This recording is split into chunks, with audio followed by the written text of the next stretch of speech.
की सबसे बड़ी खबर आपको बता दें कि बीजेपी पसमानदा मुसलमानों से को रुझाने में जुट गई है। पसमानदा मुसलमानों को अपनी ओर आकर्षित करने के लिए बीजेपी की ओर से स्नेह यात्रा की शुरुआत होने जा रही है और जिसको लेकर हमारे संवाददाता सैयद फिरोज आलम ने पसमानदा मुसलमानों के बड़े नेता वसीम राइन और पसमानदा समाज के लोगों से खास बातचीत की है। भारत के प्रधानमंत्री नरेंद्र मोदी पसमानदा मुस्लिम समाज के उत्थान की बात कर रहे हैं, उनके लिए बात कर रहे हैं। इसके पसमानदा को लेकर के देश में सियासत होती हुई नजर आ रही है। इस वक्त हम राजधानी लखनऊ के जो है कुछ पसमानदा समाज के लोग हमारे साथ में हैं, हम उनसे भी बात करेंगे। बात करने के लिए कुछ लोग हमारे साथ में। भाई साहब, क्या नाम है आपका? वसीम राइन। जिस तरीके से प्रधानमंत्री नरेंद्र मोदी पसमानदा समाज के उत्थान के लिए बात कर रहे हैं, क्या कहना है उसको लेकर के? आपको किस नजरिए से देख रहे हैं? देखिए, आज़ादी के बाद से पसमानदा समाज का सभी पार्टियों ने, कोई पार्टी ऐसी नहीं जिसने शोषण पसमानदा समाज का न किया हो। सारी पार्टियों ने किया है। कोई पार्टी ऐसी नहीं है जिसने पसमानदा समाज का शोषण न किया और सिर्फ वोट बैंक की तरह इस्तेमाल किया, हिस्सेदारी के नाम पर जीरो रखा है। कांग्रेस एक ऐसी पार्टी है जिसने आर्टिकल 341 पर पाबंदी लगाकर 10 अगस्त 1950 को जो हमारे दलित भाई थे मुसलमान, वो जो धार्मिक पाबंदी लगाई, जिसकी वजह से आज जो रिजर्व सीटें हैं या उन पे हमारे जो मुसलमान उस पर चुनाव नहीं लड़ पा रहे हैं, सिर्फ वोटर उस पर बने हुए हैं। या तमाम लोग हमारे IAS, PGS, डॉक्टर, इंजीनियर होते, MP, MLA बनते, प्रमुख होते, तो वो हम उनसे बनने से वंचित हो गए। ये तो कांग्रेस ने खेल किया था 10 अगस्त 1950 को। कांग्रेस शोषण करती रही, सिर्फ वोट बैंक की तरह इस्तेमाल करती रही। हमारा काम सिर्फ वहीं तक सीमित रहा कि दरी बिछाना, नारे लगाना और झंडा लगाना, यहीं तक मुसलमानों का, पसमानदा मुसलमानों का काम सीमित रहा। और हमेशा जो हमारे वहाँ के अशराफ मुस्लिम है, अगर हिस्सेदारी मुसलमानों के नाम पे मिली तो उन्हीं अशराफ मुसलमानों को मिली, पसमानदा मुसलमानों को हिस्सेदारी नहीं मिली। फिर समाजवादी पार्टी का काम चालू हो गया। इनके गठन से लेके आज तक कोई पसमानदा मुसलमान राज्यसभा नहीं गया है। इन्होंने भी सिर्फ जो है हमारा वोट बैंक की तरह इस्तेमाल किया है। दरी बिछाना, नारे लगाना, जो काम कांग्रेस करती थी वही सपा ने किया है। मतलब आपका कहना है कि जितनी भी पॉलिटिकल पार्टियां हैं उन्होंने पसमानदा का सिर्फ इस्तेमाल किया, लेकिन अब जो प्रधानमंत्री नरेंद्र मोदी हैं उन्होंने पसमानदा के लिए आवाज़ उठाई है, उनके उत्थान की बात कर रहे हैं, क्या कहेंगे? देखिए, मैं देश के प्रधानमंत्री का शुक्रिया अदा करता हूं कि उन्होंने दबे कुचले मुसलमानों की बात की। वो देश के पहले प्रधानमंत्री हैं जिन्होंने पसमानदा मुसलमानों के बारे में सोचा, कुछ काम भी किया है, कुछ थोड़ी बहुत हिस्सेदारी भी दी है। लेकिन आज तक जो पार्टियां सेकुलर के नाम पे हम लोगों का वोट लेती रही हैं, उन्होंने हमारे लिए कुछ नहीं किया। हमारा सवाल तो उनसे जो हमारा वोट लेते चले आ रहे हैं, क्योंकि भारतीय जनता पार्टी को पसमानदा मुसलमानों ने कोई इतना वोट नहीं दिया। थोड़ा बहुत वोट दिया तो उन्होंने थोड़ी बहुत हिस्सेदारी भी दी है।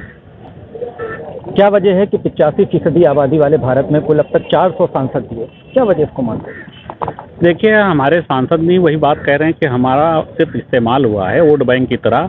और हमारे जो मुस्लिम सांसद बने भी तो भी अशराफ मुसलमान बने हैं, उसमें पसमानदा मुसलमान बहुत ही कम बन पाए हैं। वो भी अशराफ बने जो बने हैं और हिस्सेदारी के नाम पे जीरो रखा गया। और जो भी पार्टियां रही सिर्फ हमें वोट बैंक की तरह इस्तेमाल की हैं। और हमारी आबादी जो कुल मुसलमानों की उसमें 85% पसमानदा मुसलमान है, लेकिन जो अशराफ तबके के मुसलमान थे वही लीडर बने हैं, वही गांव से प्रधानी से लेकर गवर्नर तक वही लोग रहे हैं। मैं देश के प्रधानमंत्री का शुक्रिया अदा करता हूं जो उन्होंने हम लोग के बारे में सोचा, बोला, कुछ काम किया। इसके लिए उनका शुक्रिया भी है और उम्मीद है कि जिस तरह से वो बोल रहे हैं, अगर पसमानदा समाज को उन्होंने राजनीति में हिस्सेदारी दी तो उनको 2024 में कोई भी प्रधानमंत्री बनने से नहीं रोक पाएगा। क्या लगता है आपको कि जो है पसमानदा को जोड़ने से बीजेपी को क्या फ़ायदा इसमें हो सकता है? बिल्कुल फ़ायदा होगा, इसलिए कि जब वो सोच रहे हैं और उस काम को कर रहे हैं और कहने के लिए लोगों को जो है, जब उन्होंने आवाज़ दी तो उसमें किसी चीज़ का भेदभाव नहीं किया। जो स्कीमें दी उन्होंने उसमें किसी चीज़ का भेदभाव नहीं किया। तो जब पसमानदा समाज के मुस्लिम और महाज वाले जो लोग हैं वो क्यों इस चीज़ को नहीं सोचेंगे, उस चीज़ के बारे में फिक्र करेंगे कि हमारे माननीय प्रधानमंत्री जी ने हम लोगों के बारे में सोचा और उसकी फ़िक्र की और हम लोगों के बारे में मतलब कहा कि लोगों से कहा कि हम जो है पसमानदा मुस्लिम के ऊपर गौर कर रहे हैं और उनका ज़्यादा से ज़्यादा काम करेंगे। इसलिए जो है वो 2024 में ज़रूर उनकी सरकार आएगी। 2024 में ज़रूर आएंगे। चलिए, और लोग भी हमारे साथ में हैं बात करने के लिए। क्या नाम है भाई साहब? दिलनवाज साहब, ये बताइए कि सभी पार्टियों ने अब तक मुसलमानों को लेकर के लगातार राजनीति होती है, लेकिन अब जो प्रधानमंत्री नरेंद्र मोदी हैं वो पसमानदा की बात कर रहे हैं, उनके उत्थान के लिए बात कर रहे हैं लगातार, और इस पर सियासत भी हो रही है। तो किस नज़रिए से देखते हैं प्रधानमंत्री के इस बयान? देखिए, जब से देश आज़ाद हुआ है मुसलमान उस वक्त सरकारी नौकरी में 35% हुआ करता था, आज 1% रह गया। ये किसकी देन है? ये कांग्रेस की देन है। 70 साल जो राज किया है कांग्रेस में, सिर्फ मुसलमानों का शोषण किया है। मुसलमानों को आज ज़मीन पे लाने वाले अगर कोई पार्टी है तो वो सिर्फ कांग्रेस है। और समाजवादी पार्टी ने नारा दिया कि हम मुसलमानों के साथ हैं, मुसलमानों से सिर्फ दरी बिछवाई। बसपा ने भी आज तक सिर्फ दरी बिछवाई। इन लोगों ने मुसलमानों का शोषण करने का ही काम किया है। अगर नरेंद्र मोदी जी, हमारे प्रधानमंत्री जी ने ये कहा है कि हम मुसलमानों के साथ हैं, अल्पसंख्यक मुसलमान और पसमानदाओं के साथ हैं हम, तो वो काम करेंगे तो उनके साथ भी बढ़ चढ़ के पसमानदा भी और आम मुस्लिम भी उनके साथ रहेगा और उनको आगे बढ़ाएगा और आगे प्रधानमंत्री दोबारा वो बन के आएंगे। तो कुछ लगता है कि पॉलिटिकल 2024 को लेकर के जो पॉलिटिकल एंगल तो सारी पार्टियां बना रही हैं। जो 26 पार्टियों का गठन हुआ है, ये 26 ठगों का जो गठन हुआ है, तो पॉलिटिकल एंगल तो वो बना रहे हैं, नरेंद्र मोदी जी नहीं बना रहे हैं। तो जो 26 ठग बैठे हैं उन्हीं ने बनाया है पॉलिटिकल एंगल, और कुछ नहीं। मतलब आपको उम्मीद है नरेंद्र मोदी से? बिल्कुल आएंगे, बिल्कुल आएंगे। वो सबका साथ सबका जो विश्वास की जो बात की थी, आज वो जमीन पे दिख रहा है, तो आगे भी वो दिखेगा और जरूर प्रधानमंत्री बनेंगे। 2024 में फिर प्रधानमंत्री बनेंगे।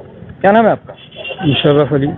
किस नजरिए से देखते हैं प्रधानमंत्री नरेंद्र मोदी के इस बयान को कि वो पसमानदा के उत्थान के लिए बात कर रहे हैं? देखिए, वो जो उन्होंने सोचा है, जो कदम उठाया है पसमानदा समाज के लिए, तो बहुत अच्छा कदम उठाया है। अगर ऐसा ही रहा और आगे मतलब पसमानदा समाज को मतलब लिया, तो इंशाल्लाह 2024 में फिर वो प्रधानमंत्री बनेंगे। हाँ, तो 2024 में सब प्रधानमंत्री नरेंद्र मोदी के आने की बात कर रहे हैं। क्या नाम है आपका? महमूद हसन नाम है। महमूद साहब, क्या लगता है आपको 2024 में मोदी जी जो उत्थान की बात करें, पसमानदा समाज जो है उनके साथ कितना उनके साथ? मैं सन 2000 मतलब 47 से और सन 2023 तक मुसलमानों को सिर्फ दरी बिछवाया गया और मतलब नारे लगवाया है, और इसके अलावा कोई मुसलमानों का हक मिला आज तक नहीं मिला। सिर्फ मुसलमान इस्तेमाल हुआ है। मिले उरूस तो इंसानियत की हद में रहो, यही तो दौर है किस्मत के आजमाने का। बहुत बहुत उम्दा। मिले उरूस तो आसमानों की हद में रहो, यही तो दौर है किस्मत को आजमाने का। नहीं तो आपने देखा, ये लखनऊ के पसमानदा समाज के लोग हैं जिनका कहना है कि अब तक जितनी भी पार्टियां थीं, सबने मुसलमानों से, पसमानदा समाज के लोगों से सिर्फ दरियां बिछाने का काम किया है, चाहे वो कांग्रेस हो, चाहे समाजवादी हो, चाहे वो बहुजन समाज पार्टी हो। लेकिन अब नरेंद्र मोदी के इस बयान के बाद कि पसमानदा समाज को उत्थान की बात कर रहे हैं, उनको लेकर के इनका कहना है कि प्रधानमंत्री नरेंद्र मोदी से इन लोगों को काफी उम्मीद है, और ये लोग का कहना है कि 2024 में फिर से भारत के जो प्रधानमंत्री नरेंद्र मोदी, इनकी ही सरकार बनेगी। इंडिया न्यूज़ के लिए लखनऊ से सैयद फिरोज आलम।